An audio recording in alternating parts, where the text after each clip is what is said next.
Welcome to the world of science fiction stories, and don't forget to like, share, and subscribe my channel.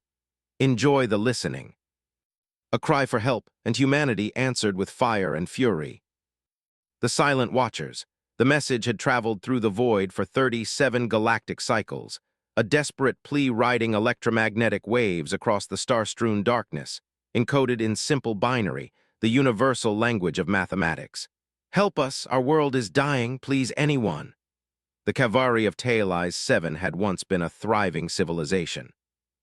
Their crystalline cities gleamed in the light of their amber sun, technology and art blending seamlessly in a culture that had mastered genetic engineering but never developed significant space travel. They were poets and healers, philosophers and craftsmen, a peaceful race of 6 beings with iridescent skin that shimmered with their emotions. Now they were dying. It began with the solar storms. Unprecedented radiation bombarded their atmosphere, triggering a cascading ecological collapse. Their protective atmospheric layer degraded rapidly, allowing harmful cosmic rays to penetrate the surface. Crops withered, water sources became contaminated, and strange diseases spread throughout the population. Within 3 cycles, a third of the Kavari had perished. Their greatest scientists worked tirelessly, but the solution eluded them. In desperation, they constructed a massive transmission array, diverting precious resources from survival efforts to send their plea into the cosmic darkness. The message reached many ears. The Zothar Dominium, masters of 1,000 systems, received it first. Their quantum council deliberated for 14 minutes before filing the transmission under primitive species interactions, non-intervention required. The Kavari technology level registered at Class 3, not worth diplomatic relations, not advanced enough to offer any meaningful trade or knowledge exchange. The Eldar Confederation, renowned for their compassion, received it next. Their empathy subroutines calculated the resources needed to save Taeli's 7 against the probability of the Kavari contributing to galactic stability. The algorithms determined intervention would constitute an inefficient allocation of resources. A message of condolence was drafted, then deleted. What purpose would it serve? The Maraxi Collective, the Victory Alliance, the Ithian Harmony 23, advanced civilizations received the Kavari's desperate plea. Some ignored it entirely, others documented it for anthropological study. A few sent probes to monitor the extinction event from a safe distance. None intervened until the message reached Earth. Captain Maya Chen stood at the viewport of the EDF horizon, watching as the ship decelerated from FTL at 42. She had the weathered face of someone who had seen too much and slept too little. Her close-cropped black hair was streaked with silver, and the scar across her right cheek told of close encounters with pirates in the Proxima conflict. "Captain, we've received a priority transmission from CNC," Lieutenant Diaz announced from the communication station. They'd forwarded an intercepted distress signal. Chen nodded, put it through, and the message played, translated by the ship's eye. The voice sounded distinctly non-human, but the emotion, raw desperation, needed no translation. "Signal origin?" Chen asked. "Taeli's 7, Moraga sector, approximately 63 light-years from Earth," Diaz replied. "The message is 37 years old, Chief," said Science Officer Ibarra as she swiveled in her chair. "Preliminary data suggests a Class 3 civilization, Kavari species, hexapodal, silicon-based biology. Their atmosphere is experiencing catastrophic degradation. If these readings are current, they're facing extinction within a planetary cycle." "Any other ships responding?" Chen asked. "No," Captain Diaz answered. "According to intercepted communications, the situation has been classified as a natural evolutionary endpoint by the Galactic Council. Non-intervention is recommended." Chen's jaw tightened. Humanity had only joined the interstellar community 40 years earlier. After developing their own FTL technology, they had quickly discovered the harsh reality of the cosmos. Most advanced species viewed less developed civilizations as either resources to be exploited or evolutionary dead ends to be documented and forgotten. Humanity's interventionist approach to distress signals had already earned them reprimands from the Galactic Council 3 times in the past decade. Earth ships had responded to emergencies that the Council had deemed inappropriate for intervention. "What do we have in range of Taeli's 7?" Chen asked.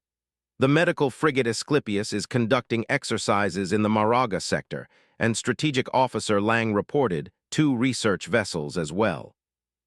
We could divert, but that would violate Council Directive 557, Captain Park, the Horizon's Exo, interrupted. His expression was carefully neutral given our probationary status in the Council. Pull up Humanity Protocol 7, Chen said, cutting him off. The bridge fell silent. Protocol 7 was rarely invoked, direct intervention to save a sapient species from extinction, regardless of technological disparity or political considerations. Captain, Park began.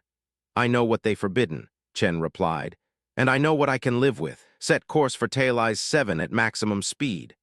Contact the Asclepius and those research vessels. Tell them to run DVOS with us there and send a message to Earth Command informing them we're invoking Protocol 7. Yes, Captain, Des said, unable to hide the approval in her voice. Chen stared at the distant stars on the view screen. The message is 37 years old. We might already be too late. The remaining Kavari had gathered in the sacred caverns beneath their capital city of Larasa. The surface had become nearly uninhabitable, radiation sickness spreading through the population of the 9 billion that once populated Tailey's 7. Fewer than 2 billion remained, huddled in underground shelters as their world died above them. Elder Visick, his once brilliant skin now dull and mottled with disease, addressed the Council of Survivors. His voice, once melodious, rasped painfully through radiation-damaged vocal membranes.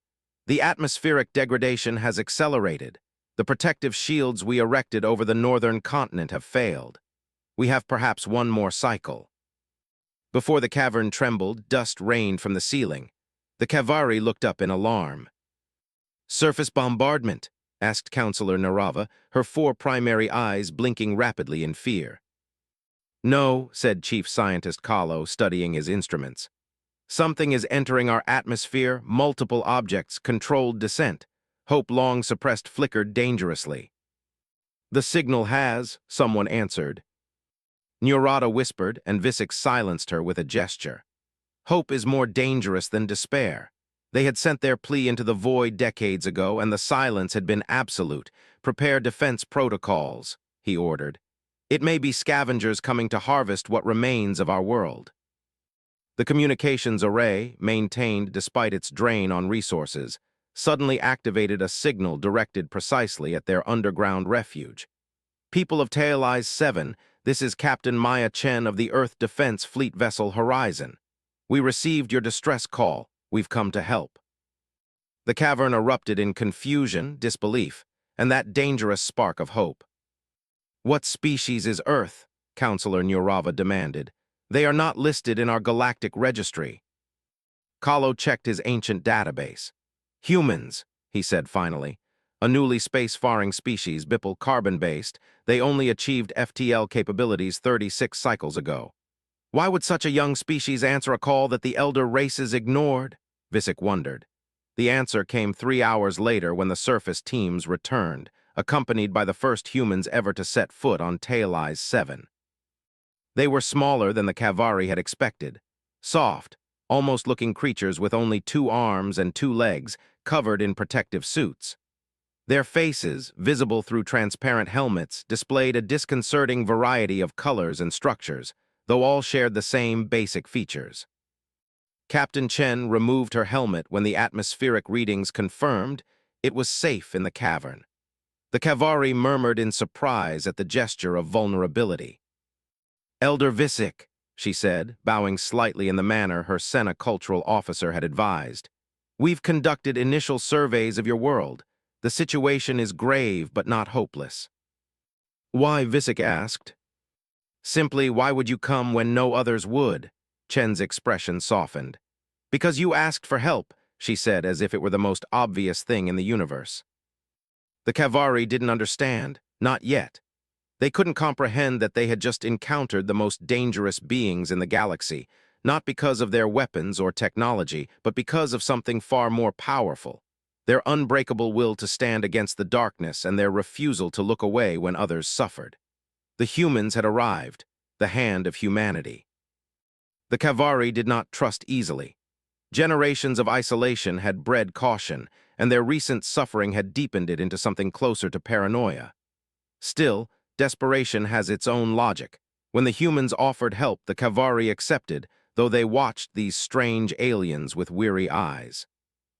Captain Maya Chen established a command center in the largest cavern, coordinating with her ships in orbit. The Asclepius, Earth's most advanced medical frigate, had arrived with critical supplies and personnel. The research vessels Eclipse and Melon were conducting atmospheric analysis, deploying specialized drones to gather data. "The problem is threefold," explained Dr. Santos, the Horizon's chief medical officer, during the first briefing with the Kavari Council. Atmospheric degradation, resulting radiation exposure, and the subsequent biosphere collapse.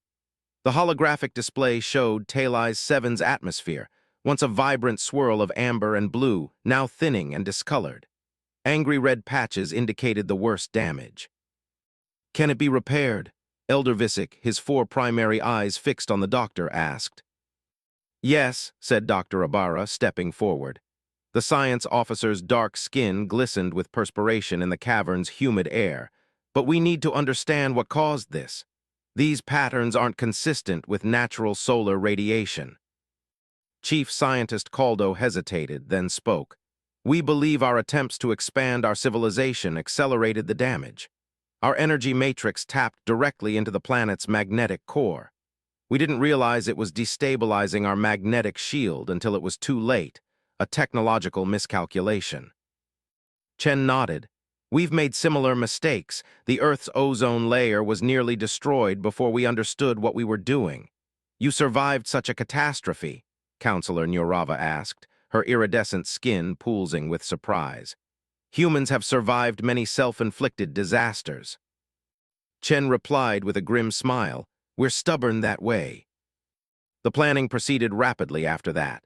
The human ships deployed atmospheric processors, massive machines that filtered toxins and generated stabilizing compounds. Medical teams from the Asclepius treated the most severely affected Kavari, adapting human medicines to silicone-based biology through techniques that astounded the Kavari scientists. Most shocking to the Kavari was the humans' work ethic. They labored alongside the aliens, taking radiation exposure despite their more vulnerable biology, sleeping only when exhaustion forced them to. When equipment failed, they improvised. When plans proved unworkable, they devised alternatives. They argued constantly among themselves, but unified instantly when challenges arose. "Why do you risk yourselves this way?" Visick asked Chen on the 5th day, watching a team of humans working to repair a collapsed tunnel.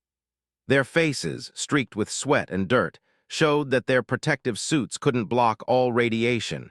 "Your medics say 3 of your people are already showing signs of exposure sickness." Chen looked at the elder with a solemn expression. "Because that's what humans do, we help." "The Galactic Council teaches that interference disrupts the natural order," Visick countered. "Species must rise or fall by their own efforts, with respect." Elder Chen replied, "Humans disagree. No sentient species should face extinction alone, not when help is possible. We're all travelers in the same dark universe." Visick's skin shimmered with emotion. "Your people are unusual." Chen laughed. "You have no idea." On the 8th day, everything changed. The Horizon's sensors detected 3 vessels entering the system, massive ships bearing the insignia of the Galactic Council. Chen was on the surface, overseeing the installation of an atmospheric regenerator when the communication came through. "Captain Chen, this is Overseer Exalthus of the Galactic Council Enforcement Division. Your presence in this system violates Council Directive 557. You will cease all intervention activities and withdraw immediately." Chen signaled for the workers to continue while she responded. "Overseer, we're responding to a distress call from a sapient species facing extinction. By all laws of space and common decency, the Kavari situation has been assessed and classified." Thus interrupted, natural evolutionary endpoint, non-intervention mandated. Your species' continued disregard for Council protocols endangers your probationary status. Chen's jaw tightened. Earth had fought hard for recognition in the galactic community, battling prejudice against young species at every turn. Their probationary status was hard one understood. She replied, "Request time to evacuate our personnel." "Granted, you have 12 hours. Enforcement ships will arrive to ensure compliance." The communication ended. Chen stared at the atmospheric processor, its machinery humming as it pumped life-giving compounds into the toxic sky. 12 hours, not nearly enough time to complete the atmospheric restoration without at least 3 weeks of continuous processing. The damage would resume, perhaps accelerate. Chen returned to the caverns to deliver the news to Elder Visick and the council. The chamber fell silent when she finished speaking. The dangerous flame of hope that had begun to burn in Kavari hearts flickered and died. "You must comply," Visick said finally. "Your species cannot risk its standing for our sake. That's not how we operate." Shen replied, packing the chamber. "We need to find another way." Lieutenant Commander Abarak cleared her throat. "Captain, I've been studying the Kavari energy matrix technology. If we could adapt it, integrate it with our atmospheric processors." "Go on, Chen. Our technology taps directly into planetary energy. If we could reconfigure it to strengthen the magnetic field instead of harvesting energy." Abara paused. "It would be experimental, dangerous, but it might stabilize the atmosphere permanently." "How long would it take?" Chen asked. "Perhaps 10 hours to implement, but we would need to position processors at specific points around the planet. The Horizon can't do it alone." Chen nodded. "Contact Earth Command, tell them the situation and request additional ships." "Earth is 3 days away at maximum FTL, even if ships deployed immediately," Commander Park said quietly. "I know," Chen interrupted. "We need to stall the council." The next hours were a blur of activity. The human teams worked with frantic intensity, adapting Kavari technology to their own. The Kavari, seeing the humans' determination, found their own courage rekindled. 11 hours later, the Council enforcement vessels appeared in orbit, 5 massive ships that dwarfed the horizon. Chen stood on the planet's surface beside the central atmospheric processor, watching the sky darken with their arrival. "Captain Chen," Overseer Sulfus's voice came through again, "your evacuation period has expired. Withdraw immediately or face sanctions." Chen took a deep breath. "Overseer, I request a direct meeting to discuss our findings. We've discovered anomalies that may classify this situation differently under Council regulations." A pause followed. "Very well, you may send one representative to my vessel. I'll come myself," the Overseer replied. The meeting was brief and unproductive. Zus, a tall, elongated being with translucent skin that revealed the complex circuitry beneath, dismissed Chen's arguments without consideration. "Your species is too emotional, too impulsive," the Overseer stated. "You lack the perspective that comes with millennia of observation. Species rise and fall. It is the way of the universe." "Respectfully," Chen replied, "inaction in the face of suffering isn't wisdom, it's indifference. Your opinion is noted." "Now withdraw your ships or we will remove them," Zus said coldly.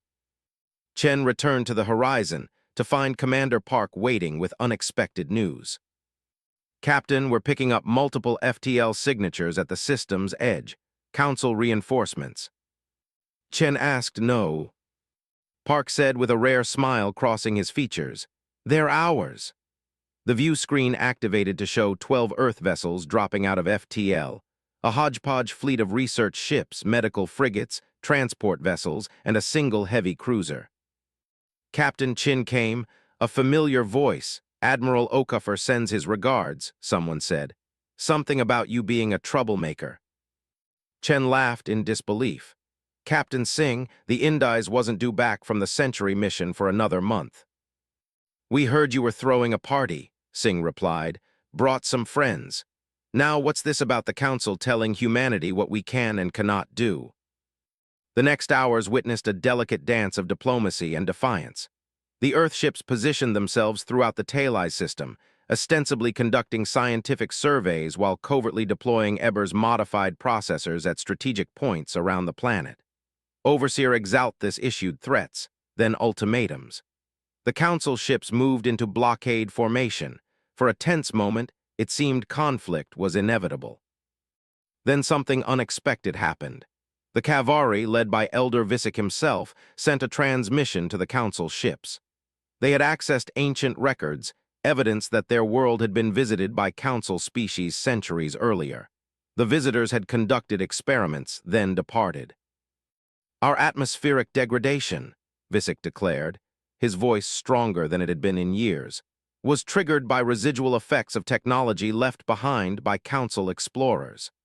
Under Section 87 of your own charter, that makes this a legacy contamination scenario mandating intervention."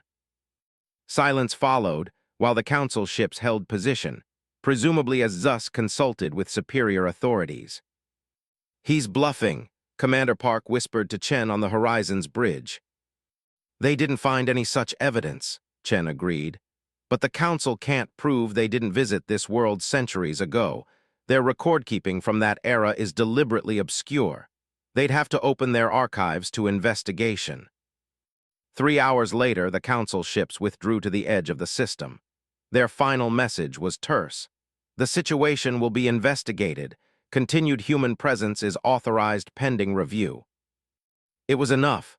The atmospheric processors, enhanced by Cavalry energy matrix technology, worked beyond all expectations. Within weeks, the toxic elements were neutralized. Within months, the magnetic shield began to regenerate. Within a year, the Cavalry could return to portions of the surface. The day before the last human ships were scheduled to depart, Elder Visick led his people in a ceremony to honor their saviors. The gathering took place on the plains outside Larasa, the first open-air assembly in over a decade. "You came when no others would," Visick said, his skin shimmering with a depth of color not seen since before the catastrophe. "You risked yourselves for strangers. You defied your own interests for our survival." He gestured to the sky, where the amber sun shone through an atmosphere that grew clearer each day. "The Council calls us a minor species. They call you young and impulsive, but we have learned that wisdom without compassion is not wisdom at all." The Cavalry presented the humans with a crystalline sculpture, a 4-fingered Cavalry hand intertwined with a 5-fingered human one. "In our darkest hour," Visick said, "when all seemed lost, when the elder races turned away, the hand of humanity reached out to us." Captain Chen, standing with her officers, felt unexpected tears in her eyes. She thought of Earth's history, all the times civilizations had collapsed while others watched, of genocides witnessed but not prevented, of the countless moments when her ancestors had called out for help and heard nothing but silence in return. "Humanity remembers what it means to suffer alone," she said quietly. "We remember what it means to cry out and have no one answer. We promised ourselves that if we ever reached the stars, we would be the ones who answered those cries." In the years that followed, the story of Tailai's 7 spread throughout the galaxy. The Council, faced with evidence of the humans' determination, reluctantly revised certain non-intervention protocols. More significantly, species that had once feared sending distress signals now did so with renewed hope. Across the starlit void, a new power had emerged, not the greatest in technology, not the eldest in wisdom, but perhaps the strongest in spirit. A species that defied convention, that ignored prohibitions, that crossed vast distances simply because someone had asked for help. Throughout the galaxy, humanity became known by a new title, first spoken by the Cavalry. The hand that reaches in the darkness between the stars, that made all the difference.